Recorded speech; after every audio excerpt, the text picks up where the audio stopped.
oh my gosh, I would never get rid of this vehicle. I'd never get rid of this home. I would never get rid of this whatever. Well, then you're not really bought into the mission. You probably don't believe in its upside large enough if you're not willing to do those things. True founders are willing to do whatever it takes, even if it stings, in order to cross the finish line.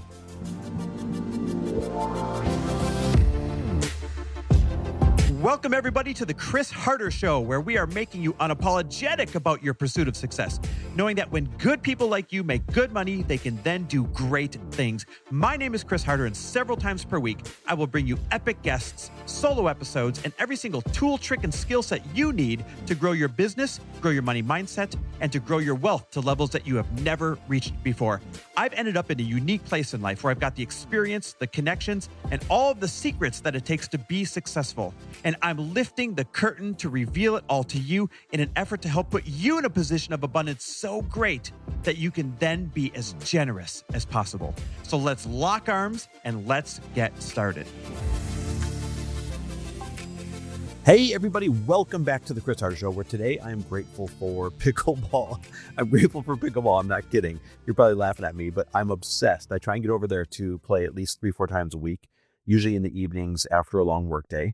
It's part of the Newport Beach Country Club over here. And it is the best exercise, the best release after like tons of Zoom meetings and tough days, the best networking ever. I'm obsessed. And I've got a really good group of guys that I go over and play with as well. So it kind of feels like you're getting that brotherhood, you're getting the exercise, it just feels really constructive after long, hard days of work. Now, if you're listening and you're like, what the hell is this guy talking about? Why is he telling me about pickleball? I like to start all of my solo episodes just by sharing something I'm grateful for, because I really and truly believe that if you don't stop to take inventory on what you do have going for you, then it's just like not having it at all.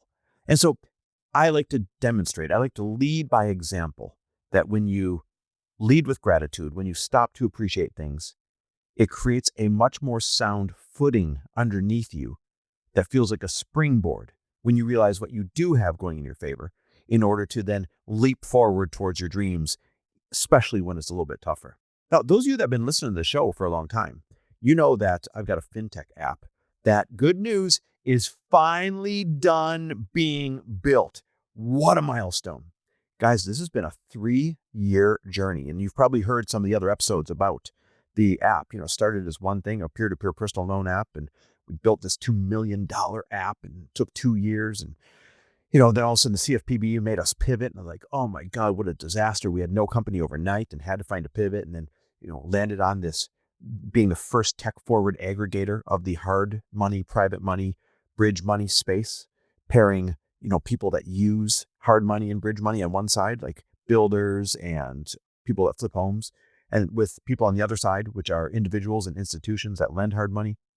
And we're gonna crush it with this thing. Like, every single person that I talk to that is in that space freaks out when they see the demo, when they see it in action. And to have the entire build be done and us now quietly and secretly launching, ready to put deals on the platform, that in itself is one of the best feeling milestones on the planet. Now, I'll tell you what doesn't feel good. I sold my beloved Ferrari this weekend. I sold my beloved Ferrari. I loved that car. Then why the hell would I sell it? And about a year ago, I sold my one of one paint to sample. I mean, literally one of one, like in the country, paint to sample 911 Turbo S. And so in a little less than a year, I've sold 2 cars that were near and dear to my heart. And if you guys aren't car lovers, and I don't expect you to get it, but if you are a car lover, you get it. These things, I literally loved them. I loved seeing them. I loved getting behind the wheel. I loved driving them. It was visceral. I loved everything about it. I've been a car lover since I was a little kid. It's my one reward. I don't have any real vices. I don't really buy anything. I wear the same black t-shirts all the time. But my one vice is cars. And I've built up a really nice car collection. Now, don't feel bad for me. We still have 4 cars that are great vehicles, and I am going to get a different 5th one. But I say this because nobody shares this part of the story. Now I feel like, how is this related? We fundraised for Frello, and we ran out of that fundraising about a year and a half ago or so. And because we believed in the mission, we being Matt, my business partner, and I, and because we're so certain that this thing is a home run, we decided that we were going to continue to feed the mission out of our own pockets after we ran out of the money that we fundraised. And this is what, if you're an investor, this is what you'd want out of founders, right? Founders that have the ability and the will to do this. Except it's a big nut. It's $30,000 to $60,000 a month worth of payroll, legal, tech development, you name it.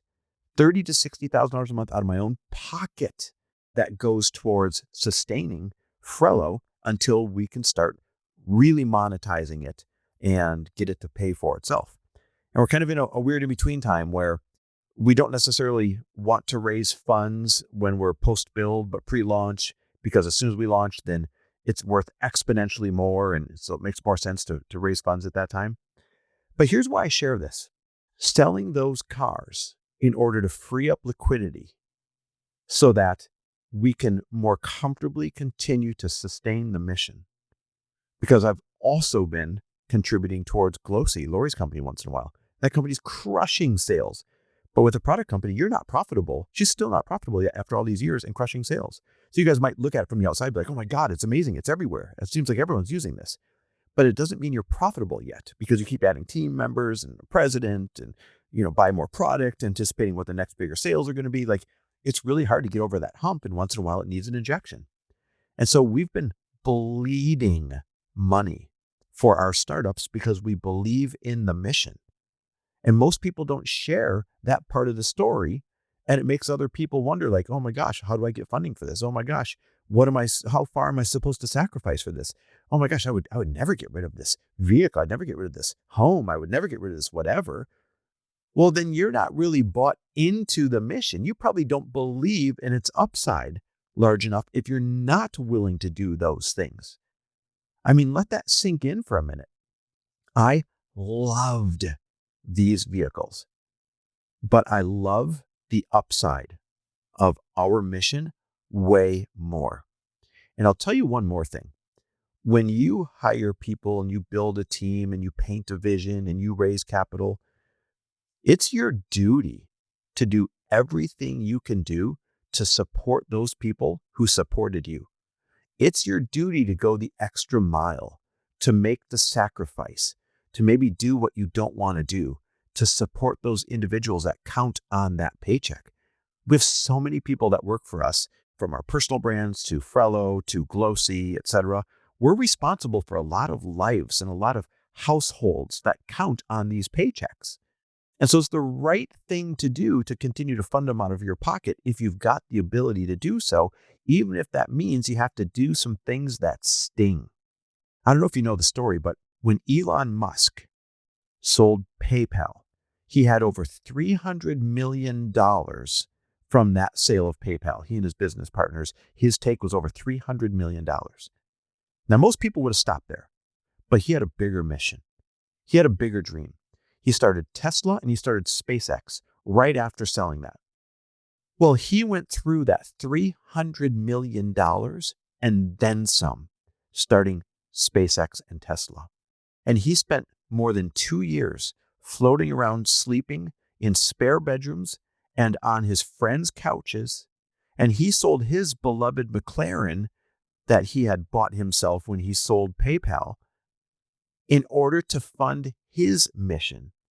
He got to the point, if you read his story, where he was borrowing payroll the day before payroll was due for his teams from his best friends while sleeping on their couches. You got to ask yourself, are you willing to do what it takes for a mission that you believe in? Now, what's the punchline? He's literally the richest man in the world.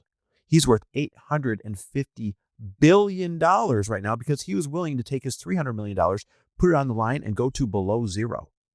That's how much he believed in himself. That's how much we believe in ourselves. Now, thank goodness, our numbers are a lot less than Elon's numbers. But these are great examples that need to be talked about more because people usually have trouble bridging this gap. People usually sit and suffer in silence, or they wonder, like, why is everybody else doing so good and not me? Why does everybody else seems like they don't have any challenges or any problems, and all I've got is challenges and problems? And so more people need to share this part of the Netflix series, as I call it. There's all these Netflix series about founders. There's always the part where they're just sacrificing everything to get over the hump before the big payoff comes, right? Well, this is just our part of the Netflix series where we got to shed some of the fat in order to sustain the mission in a comfortable way. And the other thing people don't talk about is this. You got to be very calculated and careful where you fund the mission from. In other words, you don't want to go fundraise at the wrong time. You don't want to take out of your retirement. That's the worst thing you can do. Now, you can make an argument, well, that's what Elon did, right? He really burnt all the boats. But if you don't have to, you don't want to take out of your retirement. But everything short of that should be on the table to sacrifice in order to execute the mission. I think the other important thing is, too, whoever you're partnered up with, they have to be on board. This doesn't work if you have a dream that you're willing to sacrifice everything for and they don't, because they're going to put up resistance. And rightfully so. They probably didn't agree to that level of risk in their lifestyle when you guys first got together. But if you find someone, or if you're lucky enough to have someone who is the right kind of partner that says, hey, that's all right, we'll burn the boats and burn the bridges and burn everything else in order to have just enough heat to get to the finish line. That is your dream partner. So luckily, Lori and I are both aligned on what it takes for her to hit her dream with Glossy and what it takes for me to hit our dream with Frello. And so I'll buy different cars one day. I'll go out and I'll build up the collection after we cross the finish line.